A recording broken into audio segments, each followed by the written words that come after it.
mba anointinga muntu ku muntu. Enkya lwakuna ngenda kuba anointinga muntu ku muntu. Ku lwokutaano ngenda kuba anointinga muntu ku muntu. Kukana ni mu lunch hours. Ekiro mu night prayer kiro kya anointing. Sunday nga 16 nga tumaliriza ekisiibo kya February. Ne bwe munaabawo mitwalo emeka nja kuba anointinga. Kubanga mmanya amaanyi agali mu kwanointinga. Endowooza eno ekukakasa nti byonna bya Mukama eva mu kuteekebwako mafuta.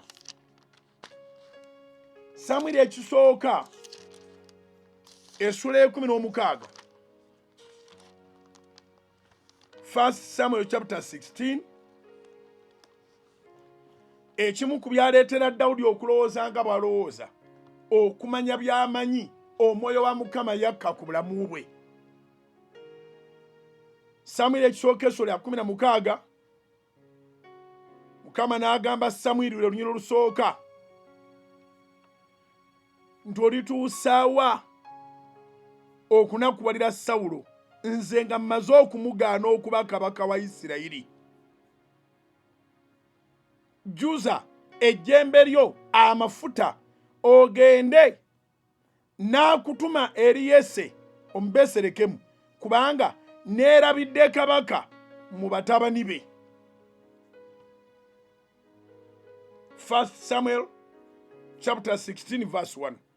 Awo Mukama n'agamba Samwiri nti olituusaawo okunakuwalira Sawulo,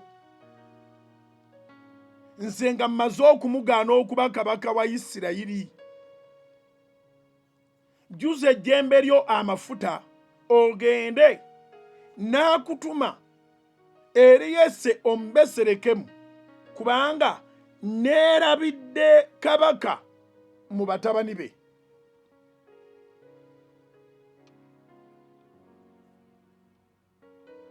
Amugamba jjuza ejjembe lyo. Kati ffe tukozesa botro. Ennaku zino tulina variety eya botro eza glass, tulina variety eya botro eza plastic. Naye nga tekinologiya w'amacupa aga glass ne plastic nga tanaba kujja, ebisolo ne beba nteye wammwe awo, ejjembe lyayo munda mulimu ekituli,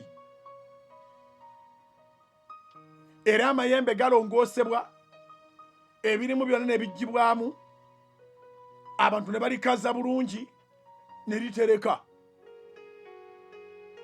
Ejjembe eryogerwako mu Bayibuli si jjembe lya bulogo. Konteyina oli mu puroguramu emisingi, njagala oleme kusigalira. Oluusi ffe ng'ababuulizi b'enjiri tulowooza nti buli muntu abimanyi. Ejjembe eryogerwako mu Bayibuli si jjembe lya bulogo. Jjembe eryava ku nsolo ne lirongoosebwa munda ne litandika okutereka amafuta. Twogera ku konteyina. Ate si kirungi mu mulembe gwaffe okukola Bayibuli nga tulongoosa tutuukane n'omulembe, awo tulyoke tuddire tugambe nti awaali ahon nti ate tuteekemo botro. Kubanga omulembe ogwo tegwali gwa botro, gwali gwa horns as containers. Tutegeregana. So n'amugamba jjuza amafuta. Tonakuwalira Sawulo. Basaba ne bannyabo oluusi entalo ze tulwanagana n'Abasawulo. Njagala okitegeere eruddeyo gw'atunda mu katale. Njagala okitegeere eruddeyo gw'alina bbuca. Njagala okitegeere eruddeyo gw'alina hardware. Njagala okitegeere eruddeyo gw'alina saluuni. Njagala okitegeere gw'alina boutique. Njagala okitegeere gw'atunga engoye kati nga bakweyunira. Ebintu ebisinga obungi bye twenyigiramu mu nsi si yeffe abasooka. Waliwo ababibaddemu. Soloti eno ng'esituka abadde mu maaso tajjaga ni muyiteewo.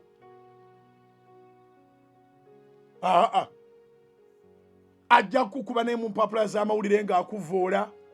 Ajja kufuba okulabika nti akusiiga kalimbwe n'obusa na buli kikyafu kyonna. Osobola okuba nga totwala kifo kye.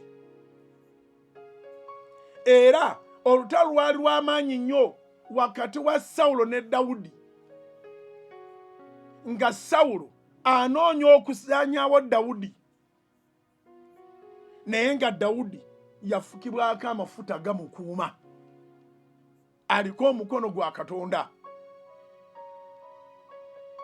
So kubanga Samwiri yali yafuka amafuta ku Sawulo ng'awulira ennaku nti gwe yafukako amafuta kati takyawulira Katonda, yeenoonyeza bitiibwa bya mu bantu, akola by'ayagala naye Katonda yamuvaako. Katonda n'alonda omulala. Nobody can dictate God. Katonda bw'asalawo nti akulonza ajja kuba akulonze. So Katonda yageza ku nsonga ya Sawulo okuba nti agobeddwa, n'amugamba gwe gwentumye kwata ejjembe lijjuza amafuta genda ogateeke ku Dawudi. Oli yagamba nti mutonzi waffe yasalawo. Obanga mukiwakanamu, lwaki si mmwe muli kino kye tuli? Sala amagezi mu puroguramu n'ey'emisingi, oyiga okukola omukwano oba okwagaliza abali ky'otali, naawe Mukama era kyajja okufuula. Tolwana nabo okubanga si gwe abafuula. Wangi? Tolwana nabo okubanga si ye gwe abafuula. So nkyakunnyonnyola lwaki nkuteekako amafuta, lwaki Sunday service weetaaga okujja ku Kanani. Amafuta gano aga Yesu jangu ewange ogatoole otambule n'omusajja ono Yesu. Lwaki enkya ku Lwokuna, lwaki ku Lwokutaano olina okujja mu lankyawa, lwaki olina okusula mu night prayer ku Lwokutaano? Tuliddamu okuba ne night prayer endala mwezi gwa Maachi. Guno gudduka sipiidi okuba gwa nnaku era 28. Nene bwe gwandibadde gwa 5 era gwandiweddeko. So nyina okussaako amafuta si lwakubanga nyina amaanyi. Kisa kya Katonda. N'abalankyawo oluusi mbalaba obungi bwabwe, omubiri ne gugamba ha, naye omwoyo ne gugamba lumba, genda okole Katonda kyakulagidde. Naye abasande bayitirira obungi, naye nyina obujulizi era ngulumiza Mukama nti tewali yali avuddewo ku Sande nga tafunye mafuta, nga nze kennyini ze mutuuseeko. Waliwo ekigambo kino nti genda omunteekereko amafuta. So tumaze okuwulira ekiragiro ekimuweereddwa Samwiri ekisooka essula 16 nnyo olusooka. N'atuukayo Yese n'agezaako okuteekawo batabani be bangi. Sitoola ogenda gyesomera. Naye finally Samwiri n'agamba Yese nti abaana bo bonna bali wano, tugende ku 11. 1 Samuel chapter 16 now verses 11 to 13 we tugenda okukoma. Samwiri n'agamba Yese ng'olwo amaze okuleeta abaana be bonna, naye Mukama bw'agamba toteekakweyo si gwe nagambye. Samwiri ekisooka 16 nnyo 11.